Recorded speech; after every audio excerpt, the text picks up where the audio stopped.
Doom 3 Resurrection of Evil is the expansion pack for the original Doom 3. At least that's how it was on the PC. On the Xbox, Resurrection of Evil is a standalone game that's selling for $29.99. It basically picks up 2 years after Doom 3 left off, but it's coming 6 months after the release of Doom 3 on the Xbox. In short, it's a good single-player adventure, but there's really not a lot to it, and the multiplayer doesn't really add too much to the package overall. The big change in Resurrection of Evil is that you find this artifact. Now, this actually kind of sets off the whole game. You're a team of Marines. You're looking around the Mars base 2 years after the events of Doom 3. You stumble onto this artifact. One of the Marines reaches up and touches. It's this big pulsating alien heart thing.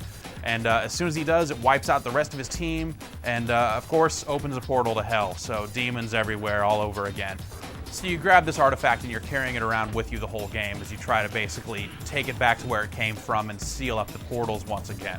The artifact actually is a weapon of sorts. It does benefit you with some powers that actually change over time. When you first get it and first defeat the first boss, you'll be able to enter what's called Hell Time. This is really just bullet time or slow motion. What it does is it slows down the action, but you're still kind of moving at full speed, which lets you run up behind people, dodge incoming rockets, and also your weapons do a lot more damage when you're in Hell Time, so you can really kind of unload on the tougher enemies much more easily than you could if you were playing in normal motion.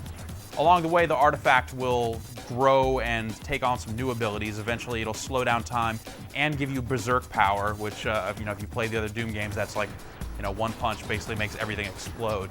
And then near the end of the game, it'll get its third and final ability, which makes you completely invincible for a brief period of time. The artifact's an interesting twist to the game, and it's basically powered by the dead. You're constantly seeing all these human bodies all over the place. You saw those in Doom 3, but now if you pull out the artifact, it'll actually suck out their souls and disintegrate their body. No proper burial for those poor bastards. Just suck them into your crazy hell artifact and go on your way. That's kind of harsh. But whatever, we just advise that you just don't think about that too much.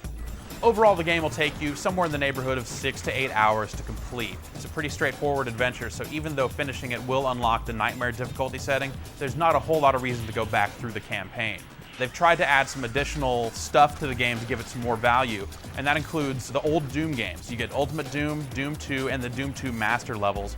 These are pretty good ports of the old games. It's weird to kind of move around with the analog stick sometimes because those games were so digital with their movement.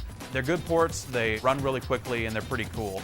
Also, the game does have a full-on online mode, but unlike the PC version of Resurrection of Evil, this one's scaled back to be more in line with what Doom 3 had originally. You're basically just getting deathmatch, team deathmatch, a tournament mode for one-on-one play, and a last man standing mode, and you can play it with up to 4 players. Resurrection of Evil is a good choice for fans of Doom 3. It might be a little on the short side, but the extras with the inclusion of the old Doom games, which were only available in the collector's edition of Doom 3 before, those are cool additions. It's a game worth playing if you're a fan of Doom, but if you're a big first-person shooter guy that might be into more of the multiplayer side of things, probably not your cup of tea.